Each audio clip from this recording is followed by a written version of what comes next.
Hello, Jury. Welcome back to the Only Slightly Judgy podcast. We're your hosts. I'm Sean. He's Aiden, and this is your local cinema podcast where we obsess over all things fiction and media related. And we're coming to you today with a bit of a less structured episode compared to our last three, but one that should be fun nonetheless because this is Star Wars: The Good, the Bad, the Ugly. So you want to start us off? Really, the good, the bad, the ugly, man. Seriously. No franchise will match Star Wars in the good, the bad, and the ugly. Oh my lord. Okay. Um I guess like Star Wars for me, I think I got into Star Wars pretty late, I would say. Like Star Wars is like it's like the holy trinity of nerddom, right? Of like fiction. It goes from like at least in like the 2010s era, it goes like Marvel, Star Wars, and like Lord of the Rings. You know, that's like the holy trinity. Um, for me, I think like I got into Star Wars pretty late. Um, yeah, like I only fully watched the original trilogy plus the prequels like in full, like probably around 4 or 5 years ago during pandemic. So I'm a pretty late Star Wars fan. I'm also a very mid-tier, very casual Star Wars fan. So, yeah. What about you? It's quite opposite for me where like I think a large proportion of the fans I was brought into it because my dad showed me the movies when I was I suppose 5 or 6. At the time it was just um original and prequels. I think we did it chronological instead of release, so it was like episode 1, 2, 3, 4, 5, 6. Mm, And like from that, obviously as a kid I was like hooked. And yeah. I mean it just gets better and better from there because you have like growing up we were at like the exact right age to be in cinemas for episode 7 when the franchise came back in a major way. And that was like it was also an age where we would just like marvel at what was on screen without really thinking much about it, which is in hindsight a perfect way to approach the sequels. Yeah. Did you see Force Awakens in the cinema? Yeah, that was the first one I watched in a theater like ever. I'm Yeah. pretty sure Same. all three of the sequels, and I think Rogue One I did watch in cinemas. Like that was like Avengers level PR, you know. Everybody was in the cinema for that one. And you know, It was like you had like yeah. decorations all over. It was crazy. Yeah, Yeah, what a time. exactly. Damn, it was crazy. I still Yeah. remember my theater reaction to this day when Han dies. The entire cinema just went no. And I'm like, yeah, accurate. Yeah. Yeah. Sad. Growing up, the adults would say that the competition was always between like Star Wars and Star Trek. But if you ask me, I think, especially in this part of the world, Star Trek has like almost no grasp on like the collective Yeah. watchers or like audience at all. It's basically completely Star Wars if you're talking about like science fiction that is widely appealing. Star Wars. I wouldn't even call Star Wars science fiction. Honestly, it's fantasy at this point. Yeah, it's not. It's really not. But then like most people would, casual viewers would probably classify it as science Like fiction, and the I wouldn't blame them. yeah, the Force is just straight up magic. Yeah. Um, what about watch order? Would you stick by the chronological watch order? No, I feel like release makes more sense because Release. Mm, yeah. um yeah, putting aside the fact that that's how like they technically intended you to experience the story, it's also the fact that especially if you're talking original and prequels only, a lot of do the prequels make more sense if you watch it with the hindsight of the original with stuff like callbacks in whether it's like serious story callbacks like the prophecy and stuff Yeah. or just like joke callbacks, design callbacks, everything makes more sense the other way around than if you watch it in chronological order. And the That's other thing true. also is that the production quality you get visibly drops a lot between episode 3 and episode 4 if you do it that way. Like story aside, Yeah. yeah. Yeah, that's fair. How did you Um, do it? I watched it 4, 5, 6, 1, 2, 3. Release order. I wouldn't say it's super. I wouldn't say it's that much different. But honestly, I've been looking to try out the corn sweat method. If you guys don't know, David Consworth said in an interview his Star Wars watching method, which was 4, 5, 1, 2, 3, 6. Crazy. Yeah. But it kind of makes sense because that way you don't get spoiled that Anakin is Vader. Then you like, I mean you do by the end of episode 3, but like you still get that reveal at the end, you know what I mean? So because you're watching 3 and then 6.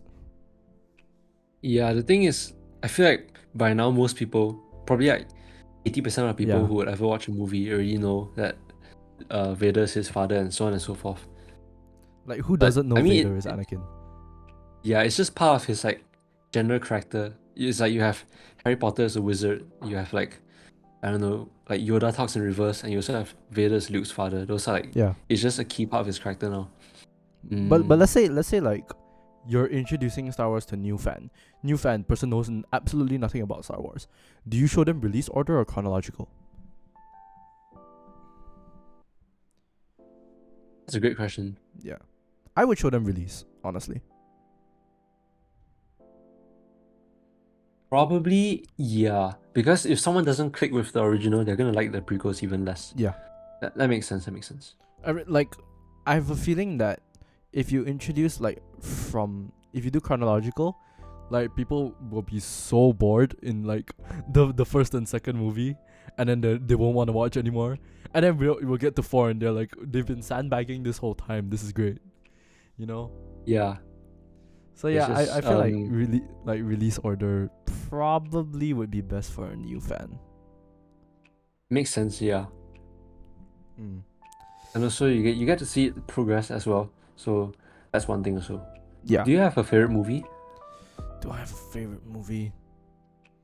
You know what? Let's rank it. Original trilogy plus prequels. One Sure, to let's 6. rank it. What's mine?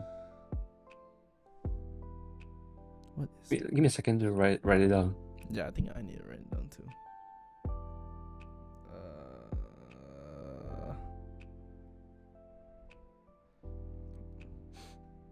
What's at the bottom for you? Probably 1. I think there's really no other choice than 1. Fair.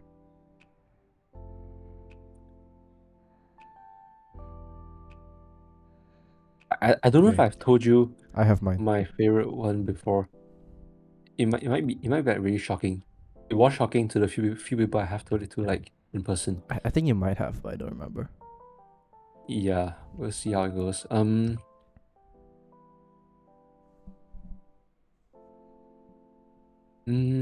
yeah, I think I have it. Okay, you wanna go first? Okay, so we start from the bottom up, with the last one obviously being Phantom Menace. Not because it's bad.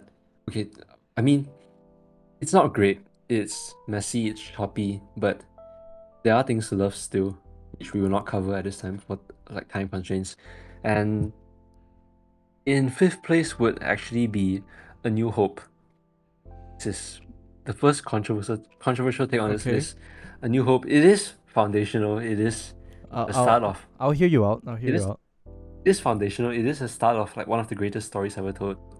But actually, there is no but. All like everything except for Phantom Menace is just really good. Yeah. So A New Hope is just there because it starts off the story well. It sets up like the most iconic characters in fiction, and it does all that. But I would say the highlights of the original trilogy are not in A New Hope, and we'll just leave it at that. Okay. And then the next one would be Revenge of the Sith, which, Okay. if you want to think, if you want to put it that way, it has technically the most stuff that happens in in all the 6 movies. Technically, Yeah. you have the most lore, and also all the spin-offs branch off from Revenge of the Sith. Yes, like, that is true. That it covers the most ground. It has rich storytelling, but the themes and the iconic scenes that you remember are marginally better than like the rest of the story that pads it out, where you have a bunch of crazy concepts that they just try to pack too much into it, and it ends up being it's a bit messy. Although like all the individual components are really great. and it should have been like easily a couple of movies just for like, the period that they cover. Mhm. And then the next one I'll go with 6, Return of the Jedi. Okay. Just a really feel good, heartwarming, epic conclusion to the trilogy, Mhm. where like after what happens in Empire Strikes Back, you just have a movie where the good guys win from start to finish, Yeah. and it's not a bad thing. I think Jabba's palace is really cool. Yeah. Endor and the Ewoks is kind of whatever, but the space battles are amazing. So you have that in third place, and in second place would actually be what most people put in first: The Empire Strikes Back, Episode 5. Mm. There's such a huge detour from A New Hope, both as a kid and as like a young adult rewatching it. You suddenly have obviously one of the most iconic plot twists in history. You have it's surprisingly a lot darker than what A New Hope sets out to be, and that's a really good change of pace as well. Bespin's really cool, Cloud City, and obviously you have the Battle of Hoth. I Yeah. have such a soft spot for that one. Yes. Same. Yeah, and in first place is actually 2, Attack of the Clones. This is a take that Mm. I have spent hours debating on, and I will not take it back anytime soon. For the sole reason that it has the Battle of Geonosis and it has the clones. Yeah, that's it. That's actually it. Okay. Okay. Please hear me out and listen. So Please. okay, wait. So to recap, yours is from bottom. It's 1, It's 4, 1, 4, 3, 3. Okay. 1, 4, 3, 6, 5, 2. 1, 4, 3, 6, 5, 2. Wow. Wow. Okay. I would say mine's more generic. From the bottom, mine is 1, Phantom Menace. Above that is Return of the Jedi, 6. Above that is Attack of the Clones, 2. Above that is 4, New Hope. Above that is Revenge of the Sith, 3. And number 1 is Empire, 5. Yeah, I mean, obviously fair. I think honestly, all the same reasons you said. Like, I agree. Let's. I want to hear you out on 2. Like, hear me out. Let me hear you out on 2. So for context, like I've mentioned before, all of these I've watched twice. One as a 5 or 6-year-old, and again during the MCO, like during the COVID pandemic, like you. So it's like 13 or 14. And for 2, it's in first place purely for coolness factor. It has the clone troopers, it has Battle of Geonosis, and when like the moment where all the clones suddenly arrive with like Yoda, that is just, I don't know, man. It's a guilty pleasure for sure. Like watching it again, Wait, it was pretty I obvious need that to double check. Is the quote "I've successfully made contact with the Prime Minister of Camino" from 2? Is that 2 or is that 3? I feel like it is. It's 2, It's right? also like it's like the It gets plus 5 points archives. for that quote. Our archives are incomplete. It's also from 2. Oh, it is. Man. Yeah. The whole Camino arc, and it has Jungle Fett as well. So it's purely coolness factor, I'll say. All this is telling me is that I need to rewatch 1, 2, 3, 4, 5, I don't 6 know, man. because I haven't seen it in a while. Man, I forgot about that. That's crazy. Watching it not as a kid feels so different, especially when you get to episode 1 and 2, Yeah. where it's like the feeling of watching it for the first time that I still remember makes up for all the like the pile of mistakes and missteps that episode 2 I takes. can't lie though. So For me, like episode 1 is a bit of a rough watch, a bit of a rough rewatch. Like, I don't know. It feels like I can understand why when 1 released, people went to the cinema to watch Phantom Menace and came out hating it. Like, I understand why. I still think it's an okay movie, but like I can understand why people would be disappointed watching it for the first time, especially if they were an OG fan of the original trilogy. Yeah. yeah, I think Young Anakin was really choppy on rewatch. It was like a bit hard to look past that. Yeah. And then but then it's not his fault, like guy's a kid. Yeah. So and then you have like Jar Jar as well. So like you have like 2 rough spots which do not and then Lisa the Jar cool parts Jar. don't even cover for it. But throwing in a Darth Maul doesn't cover for the fact that you have two really, really rough Okay, actors in it. Darth Maul was like the best part of one. Yeah, for Like, sure. like the fight, the Darth Maul, Qui-Gon and Kenobi fight is peak. I think it's peak. With the music, with the I music. love that. Yes, with the music, Duel of the Crazy. Fates. Yeah. Yes. Like people dunk on the prequel so much, but I'm like, the prequel has some of the best lightsaber fights. Like it's Of course so it has good. because of budget. It's budget and effects. Most of the fights are peak. Do you know I saw this comment the other I think it was like a month ago, where someone was complaining that the Revenge of the Sith fight on Mustafar is too long. It's like they just fight each other and swing lightsabers at each other for too long, and I'm like, oh, I'm sorry, my steak is too juicy and my fries are too flavorful. Oh no, whatever will I do? My lobster's too buttery. My lobster's too buttery. Like, there's simply too much. Oh no, like dude, that fight's the best fight. You want to compare that with what? Rey and Kylo against the Red Guard in Last Jedi? I don't think so. Okay. Mm. You want to talk about the sequels? Let's be real. Yeah, Nobody since we wants to have talk touched on about the it, sequels. let's just quickly address the elephant in the room. I will start off by providing another hot take, which I probably have mentioned on this before, probably episode 1, and say that episode 7 is watchable. It has a few like glaring flaws, but overall it's still watchable. Episode 8 is creative and overhated. Episode 9 is truly the bottom of the barrel. To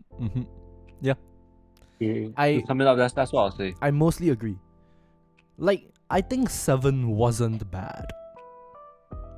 I thought 7 was pretty good. I remember not liking the ending of 7 when she goes to see Luke. I remember not liking that. Because I was like, I was under the impression that we were a bit into the future already, and I was like, do we need more Skywalker? I mean, obviously, beloved character, what are you gonna do? But yeah, I was a bit confused. Like, that was not how I was seeing 7 go. But other than that, I think 7 is totally watchable. I think it's great. I enjoy 7. Last Jedi, I said it already, but I'll say it again. Like, if Last Jedi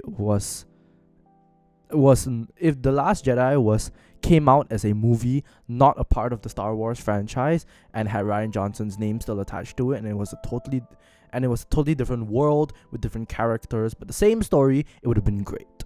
It would have been received well, or better. We've been over this before. Yes. Yeah, I've been over this before.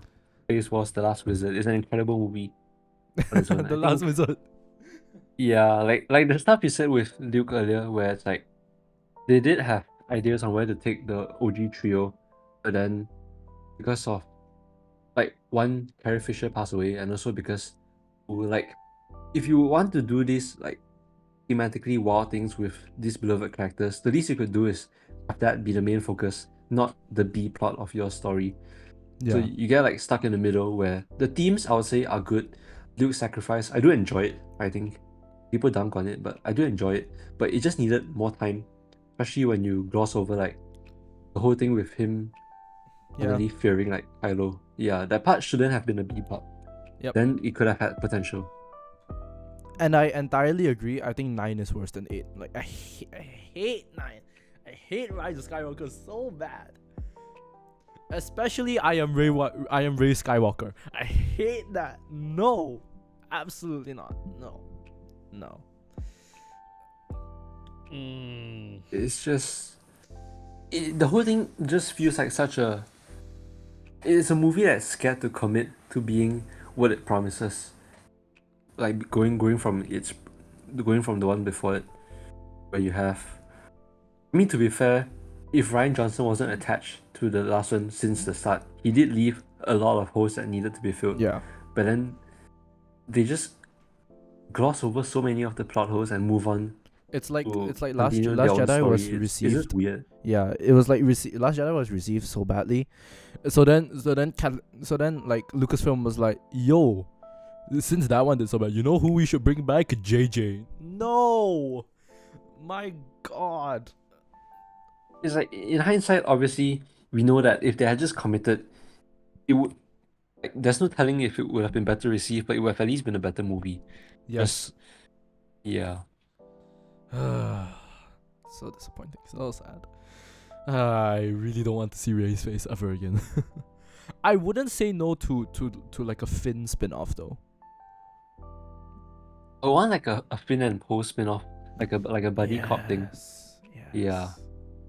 But then I don't think Oscar Isaac is open to returning. I'm not No. sure if Boyega is. So yeah. Dude, I thought Meanwhile, like there's that. Finn was such a well-made character in 7. And it's like if they gave him anything else to do other than yell Ray's name every 5 seconds, he would have been great. Like the idea, the concept of a stormtrooper that has what's the word? Turned.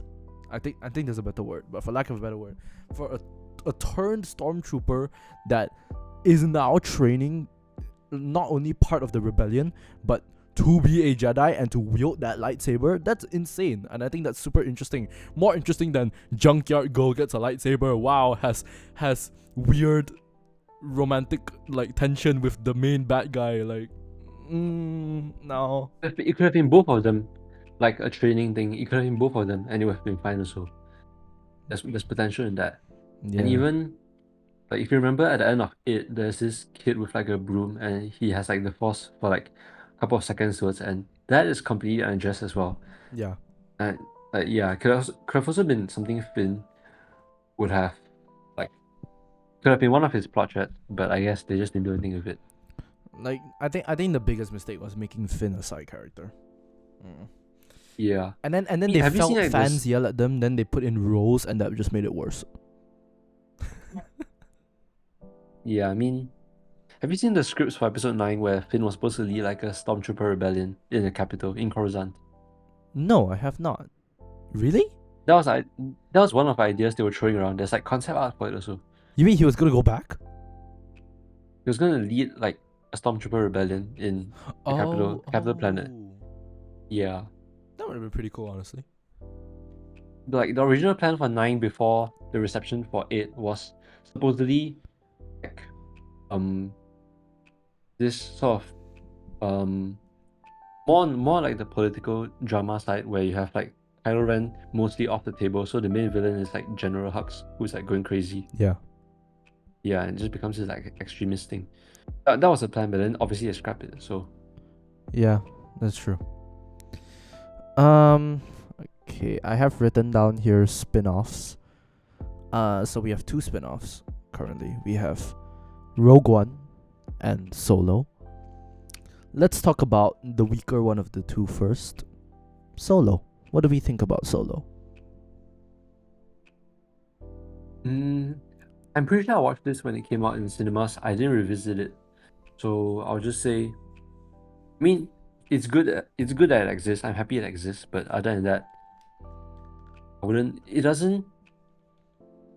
Not only does it not bring up new concepts, it also wastes too much time, like explaining to us concepts that we're already familiar with.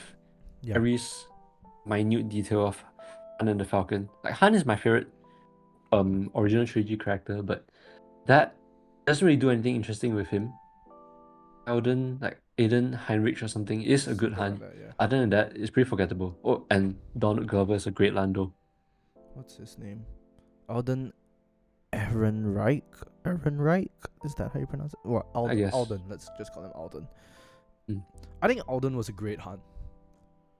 I think he was great. I really liked him. Like you said, Donald Glover was a great Lando as well.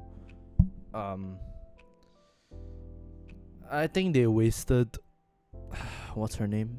Emilia Clarke in such a in that role, like yeah, why? I didn't even think of it at first.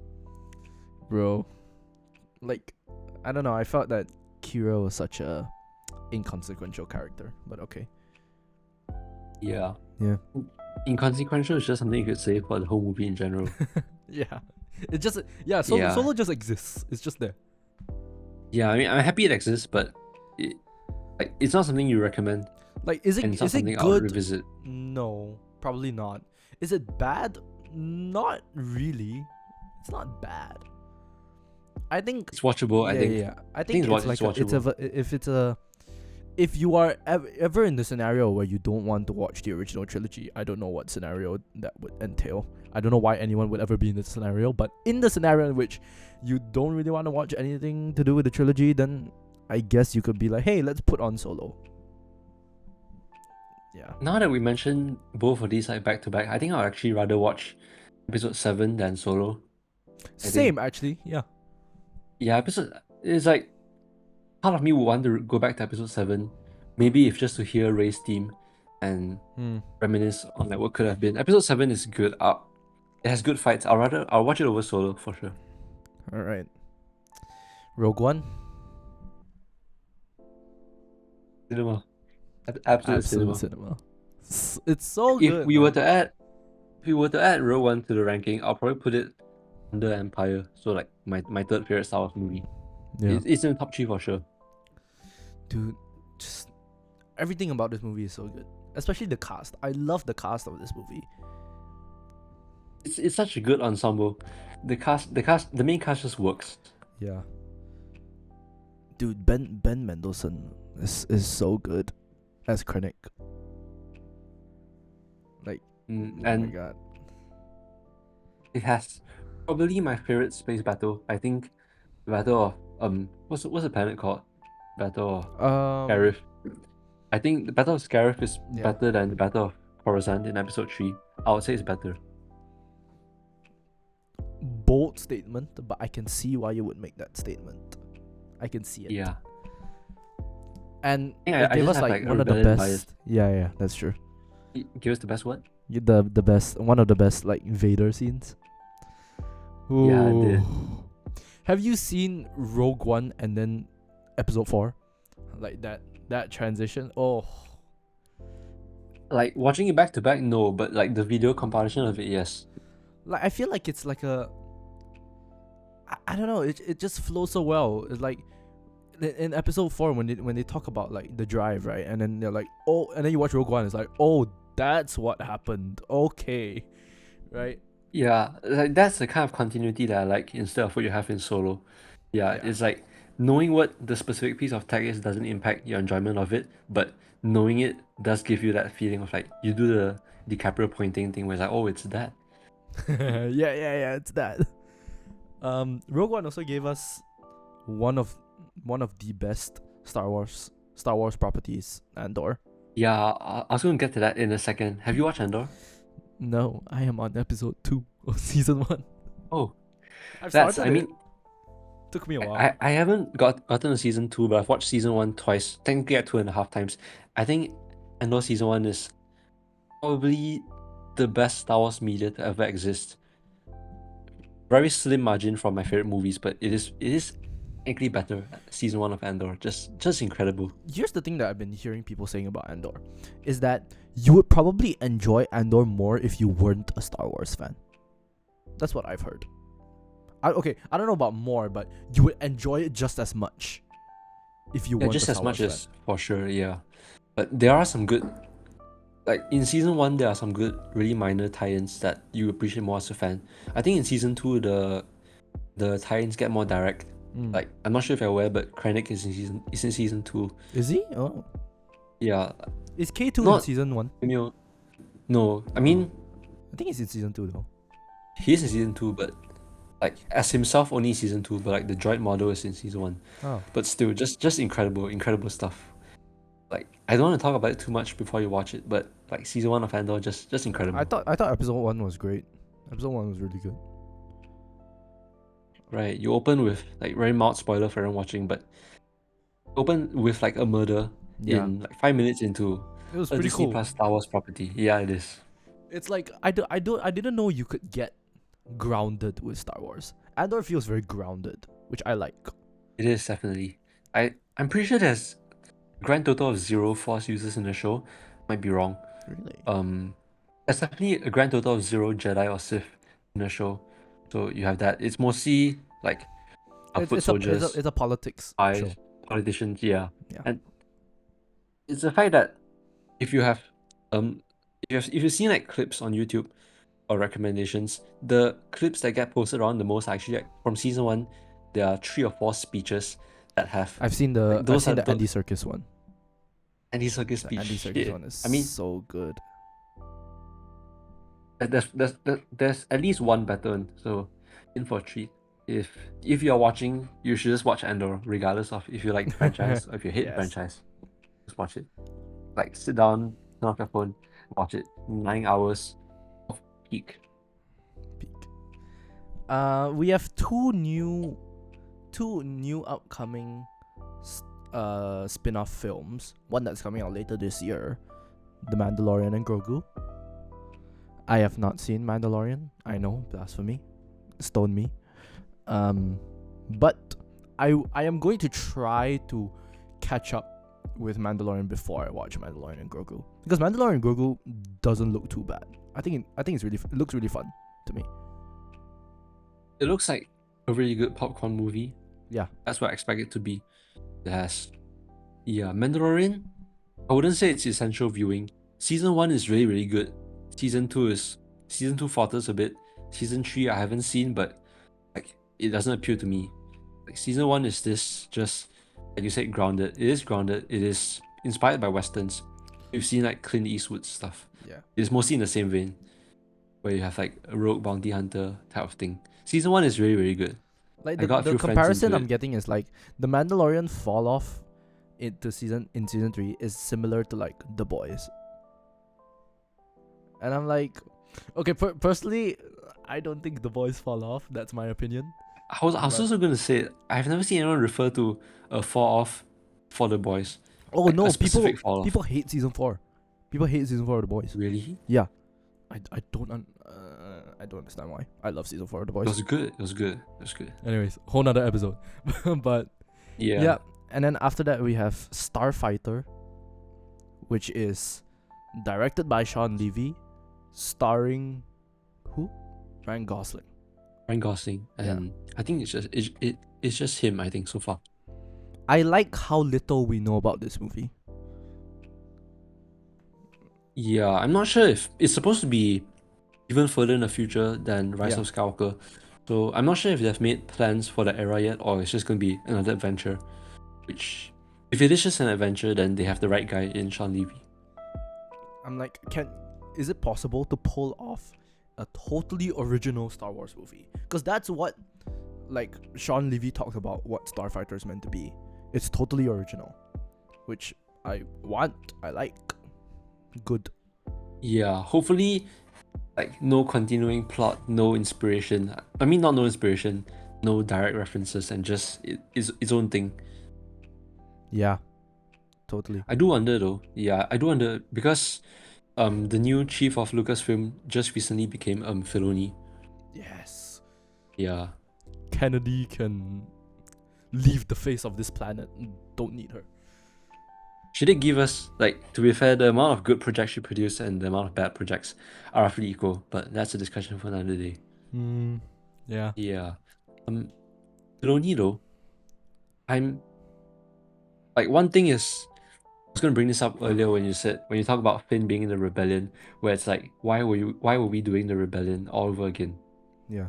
At least, yeah, you have like a bit of a lore dump, but then they had to rush and rewrite it so that the New Republic, which is the government that formed after the Empire, suddenly demilitarized like after a short while of getting control, which leaves like people like Filoni with a bit of a tough one where like how is he gonna do his Mandalorian, Ahsoka, Tron story while still rushing to like set up the pieces so that the Force Awakens still makes sense. That's one thing.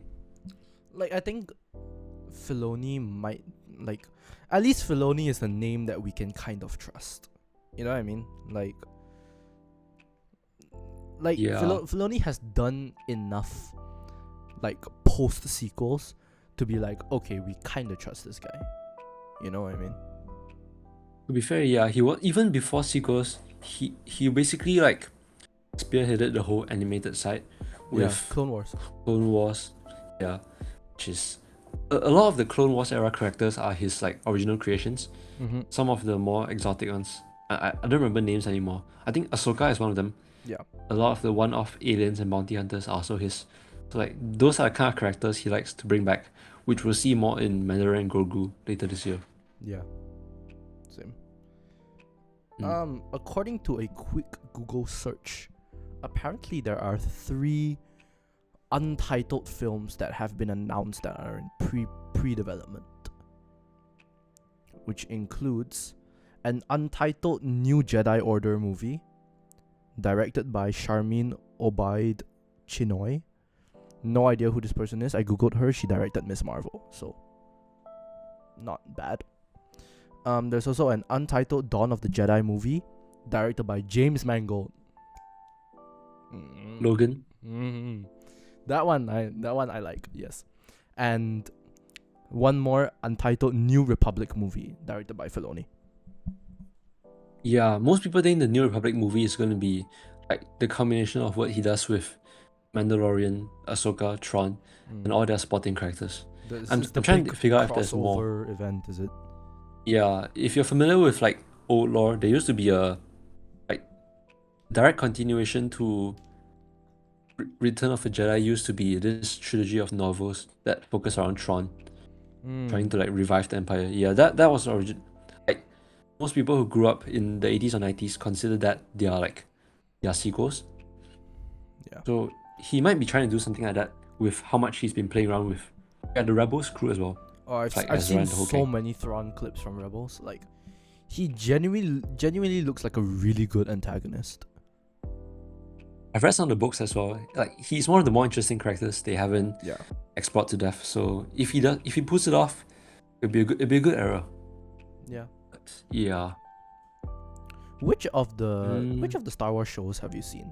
You've seen Mando, you've seen Andor. I've seen Mando 1 and 2. I've seen Andor 1. Clone Wars, bits and pieces. The Bad Batch I've watched in its entirety. Oh, you've seen the Ahsoka, I Bad think I Batch? stopped. Damn. Yeah, it was really fun. Bad Batch is like at the time in high school I still had friends who watched like Star Wars stuff monthly as they dropped, so that was fun just to talk about it. But Bad Batch is really, really fun. Did you watch Inconsequential, Boba Fett? but fun. Boba Fett, I unfortunately watched. Start to Unfortunately. finish. Unfortunately. Yeah, do you know what happens midway through Boba Fett? Yeah. The best part of the Book of Boba Fett is in the Mandalorian. Yeah. I know. Yeah. Dude, that's The best that part is scene at the arguably- end of like, I think it was episode 3. At the end where the Mando theme plays, I'm like, wait, that's cinema. Wait, that's so good. Yeah, I think that's also a Filoni project, which is that it's obviously his weaker one, where he just loves his characters so much that he can't really tell a story without them, which is a tiny flaw that he has. But yeah, that Ahsoka I stopped halfway. Obi-Wan I didn't touch, but I have a gut feeling it's a bit overhated. Yeah. I think that's about it. I've seen there the was final Skeleton episode. Crew. I've seen the final episode of Kenobi. I don't think all of it. I think just the back half, and it wasn't bad. I just like the Vader fight, man. Yeah. There was Skeleton Crew a while back. It's also pretty inconsequential. It's just fun. I wouldn't recommend it. Skeleton Crew, the one with Jude Law. Yeah. Oh, I forgot that existed. Oh. It's an old-fashioned like kid adventure movie done well, or series rather. Nothing much to say about that. I think that's all of the series I've released. Oh, you haven't seen Acolyte? Oh yeah, that no I didn't. I heard that's terrible though. I think I just wasn't interested. And there's also like technically there's like Visions, which is this like anime anthology. Yeah. That is really good. I've heard Visions I feel is really very good. Yeah. I feel really good like individual stories in there, but I mean it's non-canon also. Yeah. It's just fun on anthology. Yeah. Like, I feel like we Good need animation more as well. I feel like we need more anthology series nowadays. Because like I think like the internet's getting tired of like linear one story shows. I think anthology, for me, anthology is just exciting. I like it. I think one anthology per franchise is probably good. Too many going on at once could be confusing. That's true. Like I would say Marvel should continue What If, Star Wars should do Visions. It's just like an anthology series that fits the purpose of your franchise well. It's always well received. Yeah, I think so too. Have we run out of Star Wars material already? Is that it? I think that's There's it. gonna be a Darth Maul show. Oh, there Animated show. is. Yeah. I might watch that. That sounds very interesting.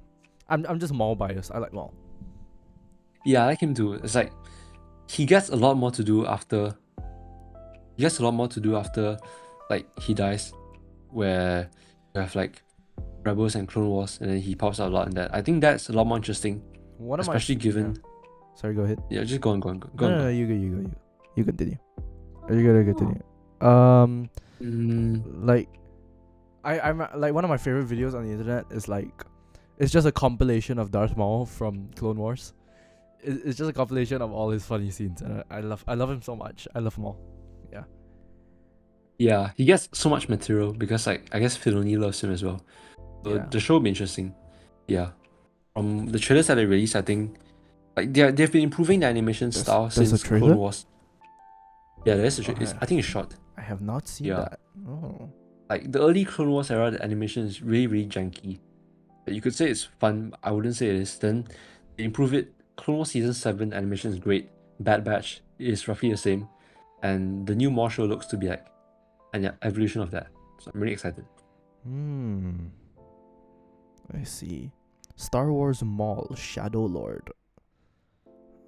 Is this the same studio that did Clone Wars? I think they always do it in-house. Unless it's Visions. Oh. Yeah, you're right. I think they do always do it in house. Yeah, it's sort of become the like trademark already. The slightly blocky, but still like it's cartoonish, but it is blocky and it's painted nicely. So it looks great. I think it's fine. Like I love Maul, so it'll probably be okay. Probably. Yeah, Grain of salt, I probably. think Is that all the Star Wars material? Did we Should- run out already? coming, I think we did. But like, do you think the franchise has legs? Do you think it's going down? I'm not deep enough into the community to know, like, the general level of trust. For me, as like a very intensely casual Star Wars fan, I want to see more, but there's not enough stuff that pulls me. Like, okay, this is just a personal thing for me, but I want more original stuff. I like to see original stuff, which is why Starfighter excites me a lot. It's also why I was kind of interested in Acolyte until I saw all those reviews, watched a few scenes, like a few clips online, and I was like, no, don't like that. Yeah, I just want more original stuff, honestly. Yeah, it's like it's probably the same problem as Marvel, where they were speeding things up too much in the early pandemic era, and now that they're dialing back, I hope do like streamline their vision a bit, especially if they're going to a new era. But I think there's potential. There's potential here in really small individual stories, like even stuff like Skeleton Crew that probably doesn't make money, but it does appeal to the specific demographic it appeals to. I think that is where the franchise is headed. It'll probably never reach the same heights that it used to have, but Yeah. if they can carve out different sections, like the Mando stuff, the crossover stuff probably appeals to the like who things are happening people, and then you have more individual stories like what you said. So I think that is where they'll go. Like, I think Andor is evidence. Andor and its success is evidence enough that is the kind of thing that people want. Like, they want the kind of gripping story. Like I think above all else, fans like the world. They like the world the most. So something like Andor, which really puts you deep into the world and how it works, especially in that kind of grounded perspective, Like, I think that's evidence that that's what people like, and they should start doing more of that. And that is something I hope Starfighter will be. Yeah. It's just the fact that they have this whole world full of not just one, but like dozens of planets, and each planet could have their own thing going on Yeah. at the exact same time. It's just so much room for storytelling if they don't dwell on the same era for too long. Yeah. Again, the world is so big. Make more original stuff lah. Like, Yeah. please. It's not like setting like Middle Earth, for example, where if Sauron is back, like the whole Middle Earth feels his presence. Yeah, but you could have like a planet that's like a couple hundred light years away from the capital. They don't even know what the Empire is. They just have their own conflicts going on. That Yeah. is a good place to explore. Like, sequels gave us enough of, because we always wanted more rebellion, more empire. Sequels gave us enough of that, in my opinion. So, I think I think it's safe to say, I don't know whether I'm speaking for just me, but I think it's safe to say that we can move past Empire versus Rebellion and start doing just more new stories, I guess. We don't have to stick to what we know, because creativity and originality is always where it goes, regardless of what franchise you're in and regardless of where you're in creatively, writing, whatever, you know? Yeah, I think that's a pretty good central thesis for our episode today. Yeah, that's great. Yeah, that'll do it for us. We have run out of Star Wars material. Thank you so much for joining us. If you liked it, drop a like, drop a comment, drop a subscribe. Tell us what your watch order of Star Wars is, and whether you think The Acolyte is the best show. I don't know. Do drop your hot takes down below in the description. And yeah, that'll be it for us, and we'll see you guys next week. Bye. Thanks.